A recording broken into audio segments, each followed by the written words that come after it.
We've all seen Ohuhu marker sets floating around online, but have you seen the new Michaels sets? I spent $137 on a 120 set from Michaels, so let's check it out. I went for the Honolulu markers, and there's a gorgeous selection of colors here. The case is gray, sturdy, and comes with a handle on top.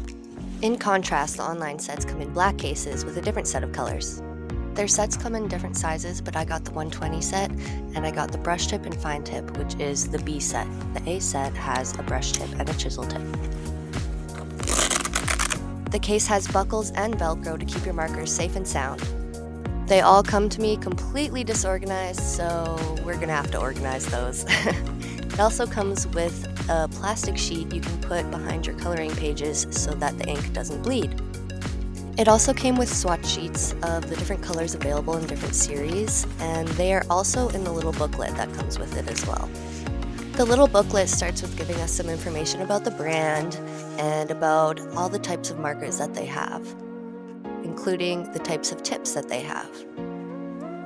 The booklet also has some frequently asked questions which might come in handy for you, and some more information about all the different markers.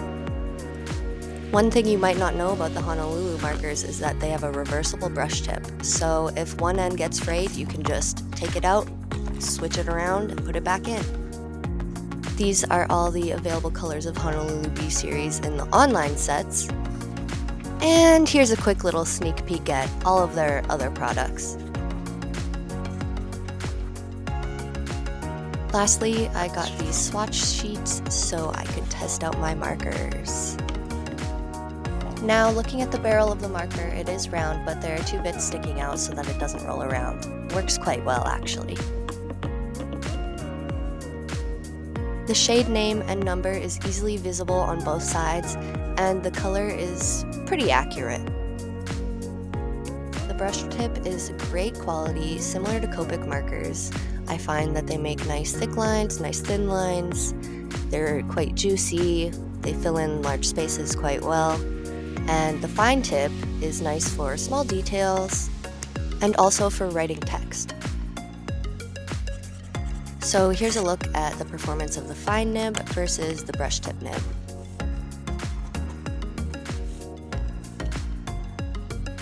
Now it's time to fill out the swatch sheets. And this part was a lot of fun, although it took me 2 whole hours to fill out both sheets. When I was in the midst of my first page, I realized that there were splatters on the table, and I noticed they were coming from the markers every time I opened and closed them, so that's something to beware of. I would honestly just recommend opening and closing your markers under your table or away from your artwork so you don't get any splatters on your page. Overall, I'm pretty happy with the color selection, though there are some colors that are very similar, and I could use more pastels because I just love pastels. It of course also came with the colorless blender. Hello, it's Maggie Mo from the future here. I'm just popping in to say I made a new chart for this marker set. It actually organizes the colors nicely. So if you want it, check out my Etsy. It's up there. I'll also put the link in the bio. It's super cheap and all you have to do is print it and fill it out. I was able to use the colorless blender to wipe up all the splatters that the markers left behind. Now that we got a good look at the markers, it's time to organize them and do some coloring.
All done! Do you like my artwork? Well, overall, I love these markers and I would 100% recommend them. I hope this video helped, and thanks so much for watching.